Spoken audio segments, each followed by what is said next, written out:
actually. You guys are really well known for directing music videos and commercials, and I wondered which music video in particular you're most proud of.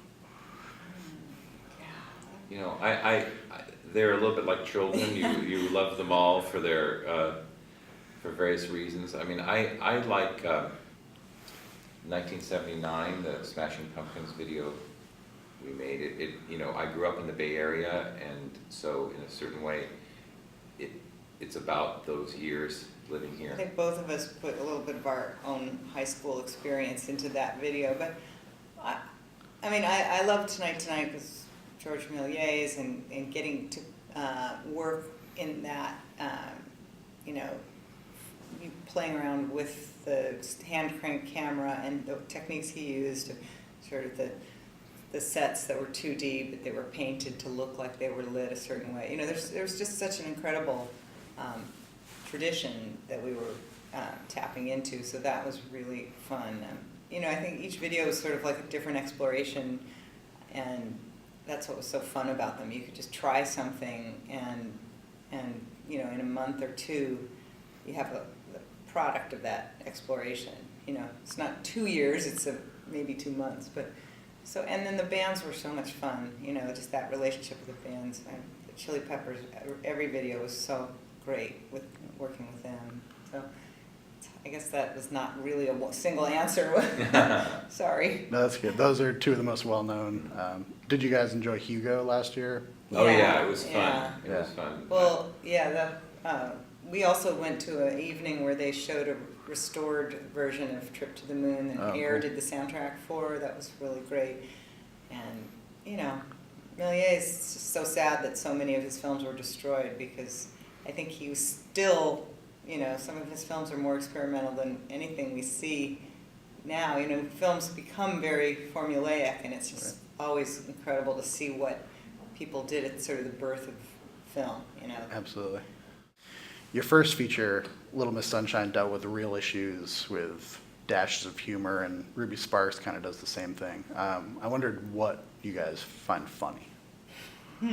Well, suffering is always funny to us. Yes. You know, Our own pain is. I think, you know, I mean, what we like is that life is full of suffering and humor, and they're really connected. And when you can find it in yourself to laugh at your misfortunes, maybe not in the moment, but later, it helps. You know, it's just one of those things that makes it easier to get by. So, and I think it's the kind of thing that, you know, we all share. You know, it's like in misery, there's something that we can relate to, and as opposed to seeing, I guess, yeah, we just like humor that really comes from real life. And, you know, we come from documentary, and like some documentaries to me are as funny as anything, you know, so I guess humor for us really comes from real stuff, as opposed, although I love totally silly humor too, but I can't deliver that. Like, so. yeah, I mean, for us, when we go to direct, we work on the writing and know that the humor's there, and then when it comes time to actually shoot a scene, we just try and make it as truthful as possible and know that the humor will be there. What are some of your favorite funny movies, comedies? Well, see, I love everything from, you know, The Meaning of Life or The Holy Grail to, like, The Graduate is one of our favorite Woody Allen comedies. films. Yeah. Mm-hmm. You know. Annie Hall, Manhattan. I mean, Billy Wilder. You know, I like kind of classic comedies. I think we always like a good story that has humor in it as opposed to purely funny, although, you know, if you're as brilliant as Monty Python, you can pull off, very few people can pull off those kinds of comedies, and I mean, I love them, but usually we like stories that are funny. And But the silly thing is I can Peter watch Sellers. a web film that Will Ferrell does, or you know, Between Two Ferns. Yeah. You know, I love it all. So. Yeah. Or Tim and Eric cracked me up, you know. In shorter form, usually, you know, comedy's definitely hard to do for an hour and a half, and that's why, the story is usually, hopefully what's pulling you through. And, but, it's the greatest thing to be in a theater and just be laughing with everybody. Like, that's an experience I really treasure. And Oh, on to Ruby Sparks. Paul Dano has appeared in both of your films now in very different roles, and I wondered if you could talk about his growth from Little Miss Sunshine to now to Ruby Sparks. When we worked with Paul in Little Miss Sunshine, he was already a great actor, and he brought so much to that role, and particularly since for the first 3/4 he didn't utter a word. And so when we got the script for Ruby Sparks and saw that Paul was attached, we were really excited. And in reading the script, we loved the idea that Paul could play this, kind of romantic lead, I guess. And, he can do really anything, and we don't get a chance to see him much in roles like this. So that was very exciting. And he, in the 6 years since Little Miss Sunshine, Paul had done a number of, major roles and challenging roles, and working with Daniel Day-Lewis and Robert De Niro. And, it was sort of, we wondered, well, what's it going to be like to work with Paul after he's had all this experience? But, he's just such a kind of an innately gifted actor. He just has such good instincts, and it didn't feel like, oh, now we're dealing with the experienced Paul Dano. It was just the same. And we have a relationship with him, so it just felt like kind of a continuation of where we left off. Mm-hmm. What would you say was the hardest scene to film? It's funny because they're different kinds of hard. We had a couple scenes that we just didn't feel were working right, and one of them we reshot during the course of making the film, and then we did a lot in editing to rework it. It was the first scene, we called it the date scene, but when they're talking by the pool, and then they jump into the pool, and that scene just took a few cracks at it to get it right. So it was hard in that way. It's rare that you find a screenwriter / actress. Could you talk a little bit about Zoe Kazan and how she handled her words behind the camera and acting in front of it? Well, she's written 2 plays, and she's a natural-born writer.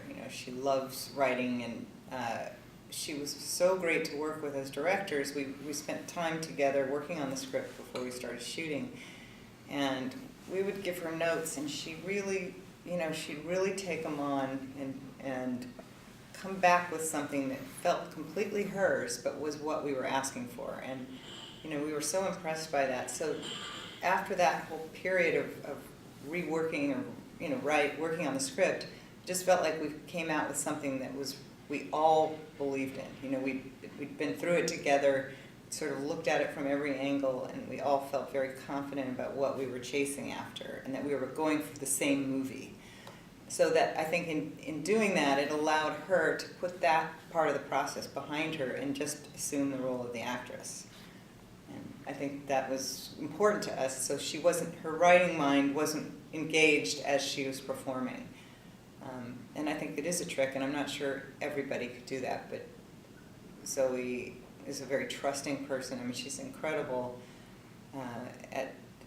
She was a great collaborator, and not, possessive and precious about her writing. I wondered about the dream girl aspect of the script and the film. Was it daunting to kind of walk the line between a character that's a dream girl kind of up on a pedestal and having her in real life? I think, one of the things we talked about very early on with Zoe was once Ruby appears in Calvin's life, she's a real person. We never saw her as a dream girl, fantasy girl, or any of that. I mean, he did dream her up, and she is perfect in his mind, when she appears to him. But she's absolutely real from the moment she enters his life, and that's actually what the story is about, is that his dream girl is actually a real girl. And how does he come to terms with the reality disparity of what a between- real person is in a relationship. And, you know, I think all of us start our relationships with a certain fictional view of who we're with, a certain fantasy, and that's what helps us fall in love. And then over time, you start to see the real person there. And really the future of a relationship is how you deal with things once you come to really know the person you're with. What was your favorite scene? I don't have a favorite scene, but, you know, it's, watching it is different than making it too. Sometimes with an audience watching the film, I know I really enjoy the scene where he's made her come back home. He says Ruby was miserable without Calvin, and then she comes back. And then there's just a whole sequence of short scenes where she's clinging to him. And that scene was kind of the most surprising to me, seeing it finished, because on the page it was funny, but their performances in that really cracked me up. And it's one of those things that I think is absolutely true to life, and yet is really, you know, part of this story. You know, it's still part of this kind of crazy concept, but it has absolute roots in real relationships. So I just loved a lot of the scenes with Chris Messina. Chris Messina, you know, plays Calvin's brother, and it takes a long time for him to believe that this has really happened, and it's just fun to see him struggle with the reality of this situation. And, you know, I think Chris is our advocate. As we watch the movie, he says the things that you want someone to say in the story. So he was great to work with. yeah, Yeah, he's a great actor. yeah, I Yeah. love him. Yeah. Okay, great. Thanks so much, you guys. Thank you very much. Thank Appreciate it. you. Nice Thank to you. meet you.